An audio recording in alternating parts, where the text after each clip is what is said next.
hotel industry is a wild experience that helps you understand how disconnected the wildly wealthy are. I've seen the darker side of humanity: suicides, murders, spousal abuse, human trafficking. That shit stays with you for a long time. One weekend, a large group of around 60-ish people, they wanted to purchase out the entire hotel so they could just turn it into a giant orgy. The cost to buy out the property was upwards of $250,000 for 2 nights at a time. That says you've got money to spend. They left a nightmare room.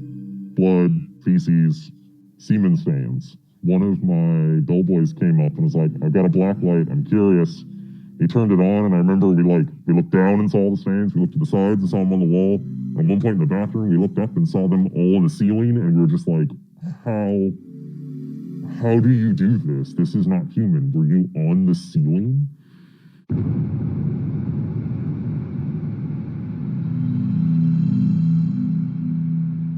I worked as an operations manager for around 10 plus years. I've worked in hotels where the average daily rate is anywhere from like $99 and then all the way up to boutique properties where the average cost is around $1,400 per night.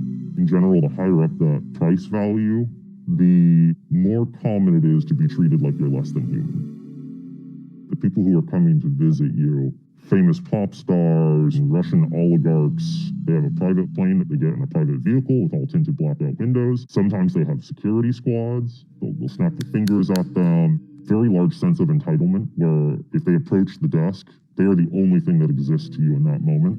And that's what they came to expect from that level of entering a luxury hotel.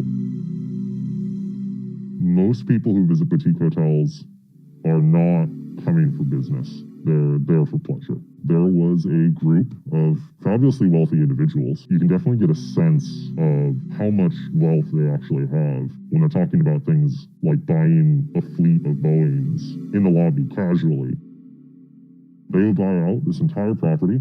They were spending as much as a luxury wedding. And it was basically a giant swingers orgy. You'd have people having sex in the pool, people laying on our wine bars naked, a couple having sex on a balcony in plain view. So you're looking up at it, quite an angle. And every single room would have a different theme and a safe word posted outside of the door. The one that stands out to me was there's a mermaid themed room. It was actually kind of impressive, the details they went, so it was very like under the sea vibe. There was the Wild West room. There was the straight up BDSM room. One couple we had to talk to, while they were naked, they would purposely wait to start having sex until housekeeping wanted to clean the room. They wanted somebody to watch. The day after they had all departed, I got a call from housekeeping saying that one of the showers is busted, and I go take a look at it, and they had hacksawed off the actual shower piece, the shower head, and attached a 4-foot-long anal probe hose to it, with multiple settings on the other end. And that was as disgusting as you can imagine. After all of the drama and mental scarring that we put up with for this orgy buyout group, probably between about 30 staff, I want to say we made $20 in tips. I found myself on more than one occasion getting stuck in awkward situations between husbands, their lovers, and then the actual wife. The worst case scenario was husband and wife shared credit cards naturally, and she started seeing the hotel show up on the books, and she stormed in and like slammed bank statements down. It's like, I know my husband's here. You guys are lying to me. We have to just say, you know what, I'm so sorry. We don't have anyone here by this name. And meanwhile, we could literally hear them having sex upstairs. Apparently, she didn't notice. The sounds were familiar to her, which might be a sad statement on their marriage, actually. The problem with working with the fabulously wealthy is that they often assume that the staff is there at their beck and call regardless of what the request is. It was really common for the high rollers to approach attractive staff members and essentially just ask them, hey, if I pay you X amount of dollars, will you meet me in my room later tonight and knock my brains out? That's a quote from someone, sadly. We had a very busty, gorgeous front desk woman at one hotel, and someone came down and offered her quite a bit of money in front of management. And at the moment, she naturally declined. I have security cameras in all the halls, and seeing that person sneak out around 2 a.m. was definitely a little suspicious. The most shocking example was an incident where the wedding was around 2 p.m.-ish that day. Come nightfall, one of our event staff slept with the wife and ended up getting caught. It turned into quite a big deal with screaming and shouting and all this stuff. He hid in a bathroom in a supply closet until the heat died down, and then he just walked into the front office and clocked out like nothing ever happened. His mom happened to be in charge of events, so she made sure he didn't get terminated. The demographics of the staffs who work at hotels are usually pretty evenly split.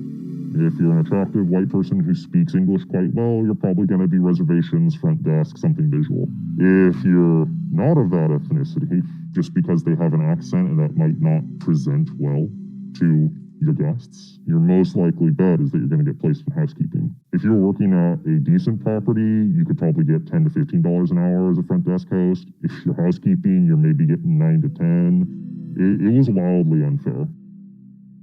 We were actually advised to handle our housekeeping teams under the concept of divide and conquer, telling them, oh, well, so-and-so's team's much better than yours. You should really try to keep up with the Mexican team.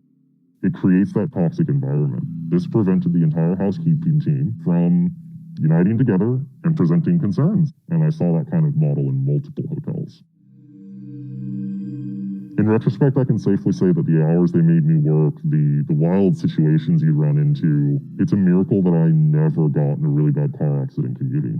It slowly burns you out in a way that you can't explain until you're out of it. You just kind of know something's wrong and you're not happy. The biggest thing that the public doesn't understand about the hotel industry is that there are wild things happening behind closed doors every single day. Fabulously wealthy individuals are wild. Everything happens behind closed doors at hotels.